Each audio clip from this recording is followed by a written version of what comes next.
लूका 5:24। परंतु इसलिए कि तुम जानो कि मनुष्य के पुत्र को पृथ्वी पर पाप क्षमा करने का भी अधिकार है। उसने उस लकवे के रोगी से कहा, मैं तुझसे कहता हूं, उठ और अपनी काट उठाकर अपने घर चला जा। जो कह रहा है उसमें कॉन्ट्राडिक्ट है। छोटी सी बात, बिल्कुल सही कैसे लिखना चाहिए। प्रभु ने जो कहा बिल्कुल सही है, पर ऊपरी तौर से जब हम देखते हैं, भूमि में बीमारी को चंगा करने के लिए मनुष्य के पुत्र को भी अधिकार है, यह जानने के लिए अपनी काट उठाकर जा, तो वह सही है, यही बिल्कुल सही है। पर प्रभु ने जो कहा वो मैं गलत नहीं कह रहा हूं, पर लॉजिकली कैसे बोलना चाहिए। भूमि में एक मनुष्य के रोग को चंगा करने के लिए, उस बिस्तर से उठाने के लिए मुझे अधिकार दिया गया है, इसे जानने के लिए तो अपनी काट उठाकर जा, तो बिल्कुल ठीक है। पर वो कहता है कि भूमि में पापों की क्षमा करने के लिए मनुष्य के पुत्र को अधिकार है, इसलिए तू अपनी काट उठाकर जा। चंगा होने के लिए नहीं कहा गया है, बल्कि पापों को क्षमा करने का भी अधिकार है, और इसे जानने के लिए वो कहता है अपनी काट उठाकर जा। पापों की क्षमा हो जाए तो अपनी काट उठा सकते हो। बहुत सारे लोगों ने काट नहीं उठाया, क्यों नहीं किया?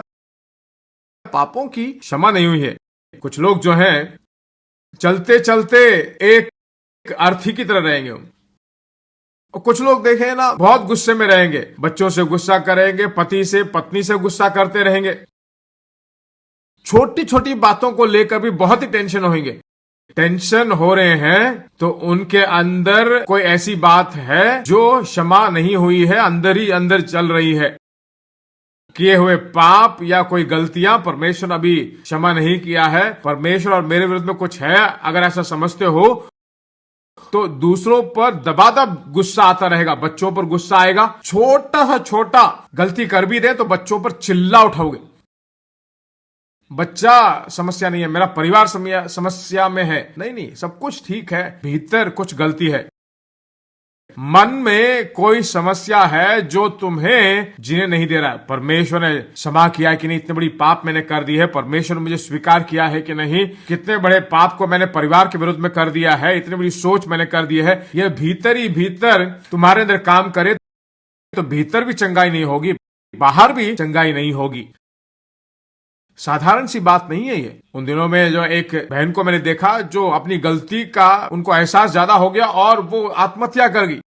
मेरे अंदर कोई समस्या है, परमेश्वर के विरुद्ध में वो समस्या है, ठीक नहीं किया जाता है, पाप की वेदना अंदर है, घाव ठीक नहीं हो रहे, तो रिश्तों को घायल कर दोगे, सभी लोगों को घायल कर दोगे। इसलिए परमेश्वर ने कहा है कि मनुष्य के पुत्र को पृथ्वी पर क्षमा करने का अधिकार भी है, तुम उसे जानो। क्या परमेश्वर तुम्हारे पापों को क्षमा किया है? पूरी तरह से, पूर्ण रूप से उसने क्षमा किया है। परमेश्वर के पास छोटा पाप बड़ा पाप नहीं है, सभी पाप एक ही जैसे के हैं। यह छोटा पाप है, वो बड़ा पाप है, छोटे पापों को क्षमा कर देगा, बड़े पापों को क्षमा करेगा। परमेश्वर के सभी पाप पाप ही हैं। बहुत सारी जगहों में जब से हम जन्मे हैं, उद्धार के समय तक सभी पापों की क्षमा हो गई है, और उसके बाद जो भी पाप आप करते हो सबका दाम आपको चुकाना होगा। ऐसा ही सिखाया गया है। एक प्रभु के सेवक से एक व्यक्ति ने पूछा, पास्टर आप ऐसे सिखा रहे हो, आपके पापा जो इतने साल प्रभु के लिए जिए, अच्छे व्यक्ति थे, बिल्कुल सच्चे व्यक्ति थे, पर आखिरी दिनों में जो उन्होंने कोई पाप कर दिया, कल मरने वाले हैं, आज उन्होंने पाप कर दिया, कहा कि निश्चय रूप से वो नरक तो जाएंगे ही। तो इतने सारे दिन प्रभु के लिए मैंने जिया, सब कुछ बेकार है? कि हाँ बेकार है।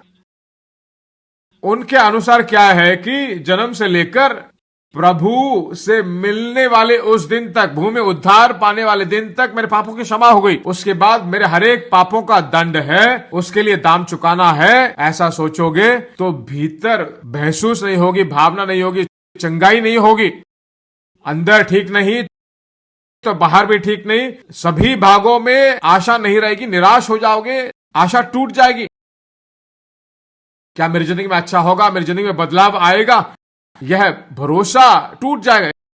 साधारण सी बात नहीं है। परमेश्वर के साथ रिश्ता ठीक नहीं है, प्रभु को तुमने ग्रहण नहीं किया, परमेश्वर मुझसे गुस्से में है ऐसा समझते हो, तो जो कुछ भी बुराइयां हो रही है उन सभी बुराइयों में आमीन बोलकर ले रहे हो।